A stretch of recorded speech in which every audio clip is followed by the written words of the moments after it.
Vice Chancellor Emeritus, Alistair McIntyre, Sir Alistair McIntyre and Lady McIntyre.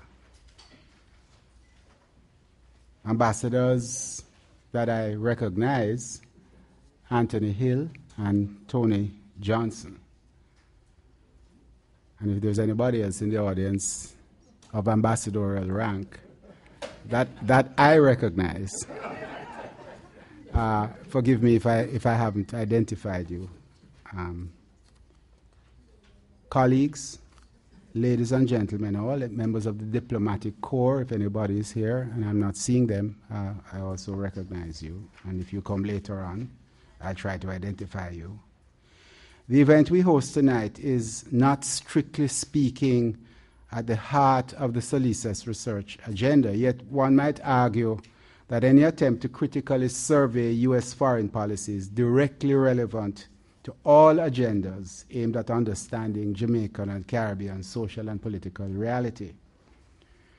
More to the point, our speaker's presence here was an instance of genuine good fortune. A mutual friend mentioned to me that Earle Scarlett, a retired U.S. diplomat, born in Jamaica, was available, possibly to speak if we were interested. I answered immediately in the affirmative, and thus followed an extended series of emails, missed calls, postponements, and then eventually agreement, leading to our modest gathering here this evening. So let me, without further delay, introduce our guest speaker, but forgive my indulgence in introducing him the way it should be done for someone returning and speaking in the land of his birth.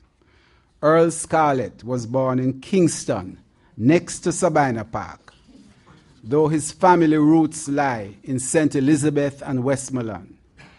He went to primary school at Woolmer's Prep and secondary school at Woolmer's Boys School, which I unfortunately have to add, we don't know what effect that ultimately had on him. And that, of course, is an inside Jamaican school joke. And a further anecdote, however, when his family migrated to the United States for his final year of high school, he attended Morris High in the Bronx, where another student of Jamaican descent, Colin Powell, had attended, though some years prior to Earle's arrival. And Earle asked me to mention the fact that he's not the same age as Colin Powell. A U.S. career diplomat with the Department of State from 1976 to 2004, Mr. Scarlett served as the State Department's Senior Advisor for International Affairs at the Air University, Maxwell Air Force Base, Montgomery, Alabama. Prior to this assignment, he was Chargé d'Affaires and Deputy Chief of Mission, U.S. Embassy, Dublin, Ireland. Earlier, he was Director of Political Training at the Department of State's George P. Shultz Foreign Affairs Training Center after several years of immersion in Balkans affairs. And his immersion included serving in Bosnia as a political advisor for the civilian implementation of the Dayton Peace Plan, in Belgrade, Yugoslavia, as Deputy Head of International Conference on the former Yugoslavia Border Monitoring Mission, and earlier as Political Officer at the U.S. Embassy in Belgrade.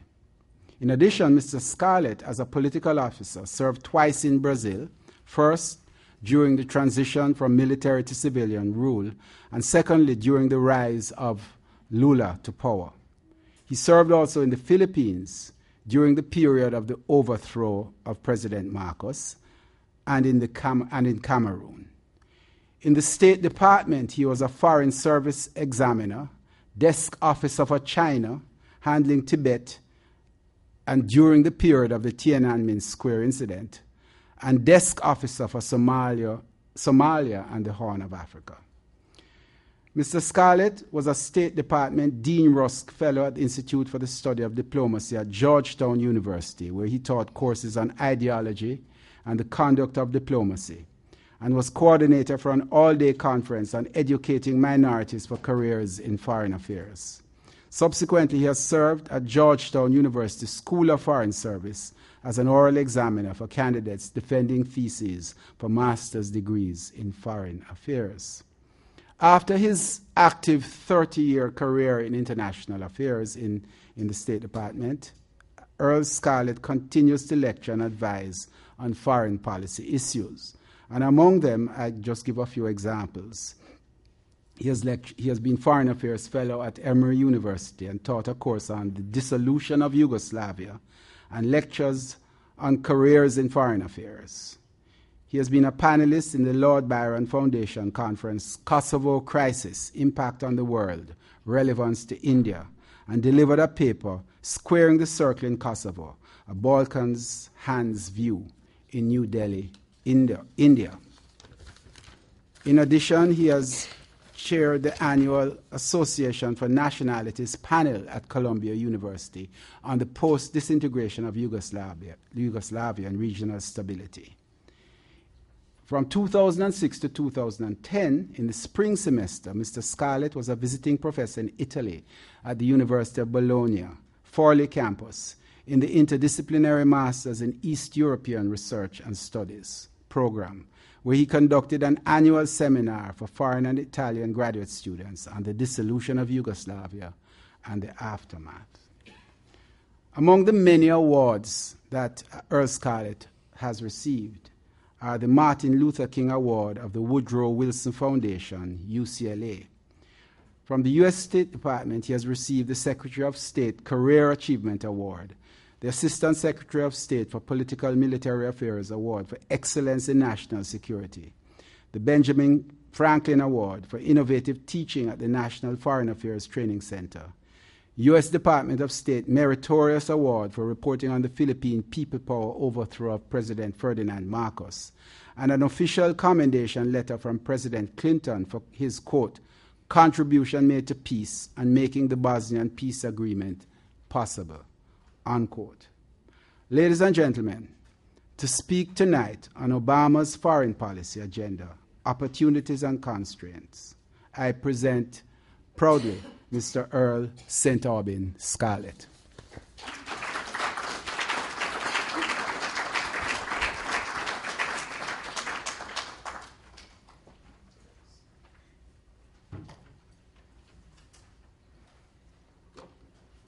Ambassadors, friends, and my new friends. First of all, before I go any further, I want you to know that you are stakeholders here tonight, because this draft of a discussion paper will be refined with your contributions in the discussion period. So you're going to be stakeholders, so you have a tremendous responsibility to enhance my paper without remuneration.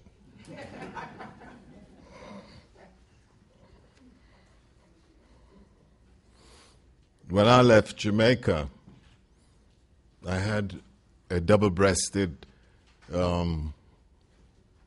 Prince Edward suit, and I arrived in New York City, and I wondered how could anyone fathom the depths of that city.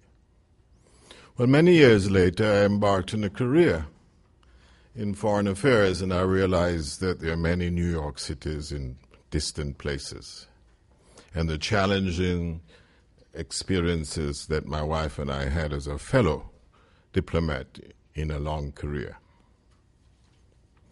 For tonight, we're going to talk about a relatively enigmatic figure. As much as people claim to know President Obama, I see a friend. As much as people claim to know President Obama, I think from where I sit, he is relatively inscrutable. And I say from where I stand. Coincidentally, yesterday, our daughter Philippa started working for President Obama. After a long desire, she finally got the call from the White House. So I speak with a degree of objectivity, even though a member of the family is now on the team. Well, in my paper, what I try to do is to give you, by the subtitles, some snippets of what is at stake here under the Obama administration. And there are three themes that I want you to pay attention to as I go through this little presentation. One is that President Obama's future, in terms of a true assessment of his performance, will be tested seriously in the upcoming midterm elections in November. It is a Rubicon that he must cross. He must cross that Rubicon so he can come to the home stretch down the last 2 years, fulfilling his aspirations and his promises to the country and the world. So it means that it's incumbent on the people who helped him come to power the first time to have the same ardent and committed perspectives and help so that the president can fulfill his mandate. The president came to office, as you know, with three big liabilities. First, he was the first black man at the helm of the United States. And for those people who don't understand the tremendous significance, aside from the euphoria involved, it's the overlay that you have to understand. It's persistent. It's like poverty, persistent. And I'll talk about poverty at the end. So that's a big theme, a big liability that he had coming to office. The second one was a monumental financial crisis in the world of enormous proportions, bordering on the Depression. And he had to dig himself out of that deep hole, global crisis. And third, he inherited 2 wars in a now war-weary America. And those 2 wars, one he objected to, in the case of Iraq, the other one he reluctantly, is pulling through to terminate. Those are 3 big, steep ditches that the president started from. Then in the backdrop, there was high unemployment. How quickly we forget that it was 10.5 in America, which is an enormous percentage. There was a lingering argumentation and discourse over immigration, which continues today. In a country, Mr. Ambassador, in a country that's known for its embrace of immigrants. Parenthetically, it is my impression that the story of immigration has not really been told very well. And I'll make a slight diversion, but I want to make this point from my perspective. Immigrants who have come to the United States various periods in the 19th century and the turn of the 20th century and so forth, they come with their arms open and hoping for a better America. But here is the key distinction that I'd make. There are different rates of embrace and incorporation into the mainstream of America. You cannot tell me the parallel between Irish immigrants coming, Italian immigrants coming, etc., was comparable to Haitian immigrants coming to the United States. And the embrace and incorporation into the mainstream of America, the rates were different. The other theme that is embedded in the paper is that President Obama is a very capable person.